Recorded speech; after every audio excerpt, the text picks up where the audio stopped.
অশান্তি যে তাণ্ডব আমরা দেখেছি দুদিন, সেই অশান্তি ঘটনার পর হাইকোর্টে মামলা এবং হাইকোর্ট কিন্তু বড় নির্দেশ দিয়েছে। কি নির্দেশ দেওয়া হয়েছে?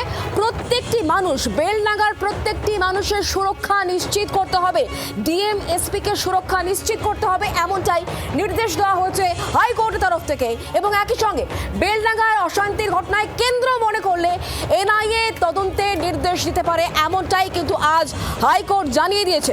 সুরক্ষা বজায় রাখতে বাহিনী মোতায়েন করতে পারে রাজ্য, এমন কথা আজকে বলা হয়েছে।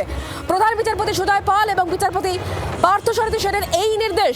বেলডাঙ্গা অশান্তি ঘটনায় বড় নির্দেশ হাইকোর্টের। মুর্শিদাবাদের প্রতিটি মানুষের সুরক্ষা নিশ্চিত করতে হবে। মুর্শিদাবাদের জেলা শাসক এবং পুলিশ সুপারকে এই নির্দেশ। কেন্দ্র মনে করলে এনআইএ তদন্তের নির্দেশ দিতে পারে, এমনটাই বলা হয়েছে হাইকোর্টের তরফ থেকে। আমরা কথা বলবো এই মুহূর্তে আমাদের সঙ্গে রয়েছেন আমাদের দুই প্রতিনিধি, একেবারে সরাসরি। একদিকে অনবংশ নিয়োগী রয়েছেন আমাদের সঙ্গে, অন্যদিকে বেলডাঙ্গা থেকে রয়েছেন আমাদের অপর প্রতিনিধি অয়ন ঘোষাল। আমি প্রথমে অনবংশ তোমার কাছে জানার চেষ্টা করব, আজ কোর্টের তরফ থেকে ঠিক কি বলা হলো বেলডাঙ্গার অশান্তি নিয়ে?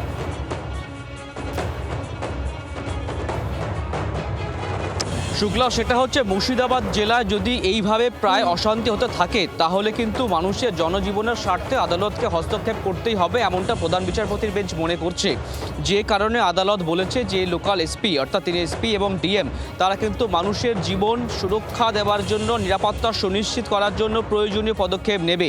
রাজ্য তারা অবশ্যই বলেছে যদি কেন্দ্রীয় বাহিনী বাড়ানোর নির্দেশ দেয় আদালত তাহলে কিন্তু রাজ্যের কোনো আপত্তি নেই।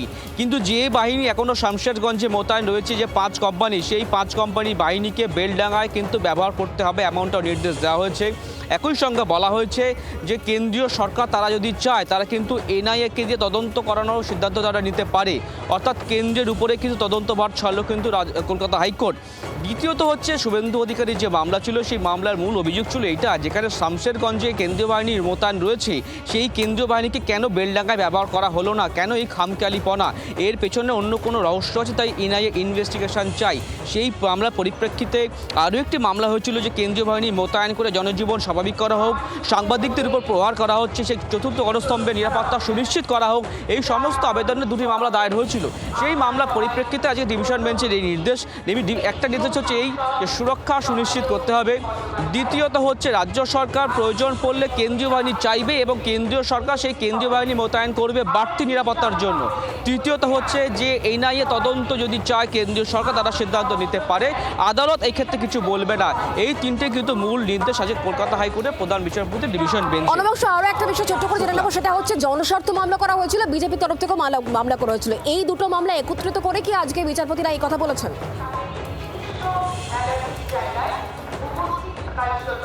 দেখো, মূল মামলাটা হিয়ারিংটা হচ্ছে আজকে এটা, যে শুভেন্দু অধিকারী যে মামলাটি করেছিলেন এবং তরুণজ্যোতি তিওয়ারি যে মামলাটি করেছিলেন, সেই মামলার সূত্র ধরেই কিন্তু আজকে এই হিয়ারিংটা হয়।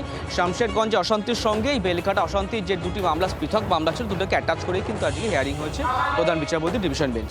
অনবংশ, তুমি আমাদের সঙ্গে থাকো, আমরা কথা বলবো। আমাদের সঙ্গে এই মুহূর্তে বেলডাঙ্গা থেকে সরাসরি রয়েছেন আমাদের অপর প্রতিনিধি অয়ন ঘোষাল।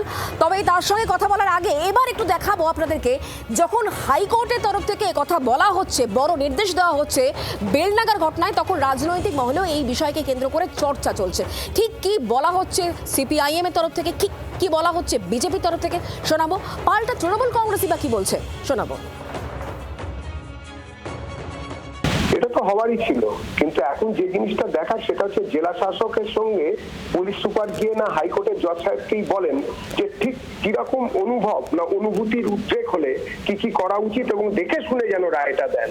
হাইকোর্টের জজ সাহেব তো কি হয়েছেন, যেমন আপনাদের বলেছিলেন যে বুঝতে হবে, আবেগ বুঝে সাংবাদিকতা করতে হবে, ঠিক সেরকম আমার মনে হয় এবারে ওই পুলিশ সুপার ড্রেস পরে, মানে পুলিশের উর্দি পরে জেলা শাসককে সঙ্গে নিয়ে অনুপ্রেরণার মাধ্যমে গিয়ে বলবেন যে জজ সাহেব কি করছেন, একটু আবেগটা তো বুঝতে হবে যারা আন্দোলন করছে। আপনি এরকম ভাবে একটা অর্ডার দিয়ে দিলেন, আপনি অর্ডার বদলে দিলেন, সেটাই এখন দেখতে হবে আমাদের।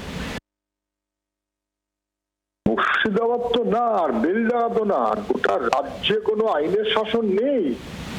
is a complete failure of the state administration. রাজ্যের শাসন যদি এরকম ভাবে প্রশাসন ফেল করে, দিল্লির বিজেপি তার সুবিধা নেবার জন্য অপেক্ষা করছে। এ ওকে বলবে দেখে নেবো আর ও একে বলবে দেখে নেবো, একই কারবার।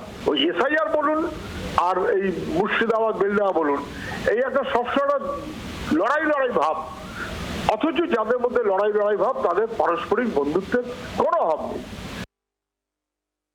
বিজেপির তো সবার আগে তাহলে ওর ফোকাস করা উচিত শুভেন্দু অধিকারী, কারণ বেলডাঙ্গার ঘটনায় যাদেরকে গ্রেপ্তার করেছে প্রথমে 4 জনকে মূল কুচক্রী আইডেন্টিফাইড হলো, তারা মিমের রাজ্য নেতৃত্ব এবং মোট 30 জনকে অ্যারেস্ট করলো মিমের কর্মকর্তা এবং ভিডিও ফুটেজ দেখে।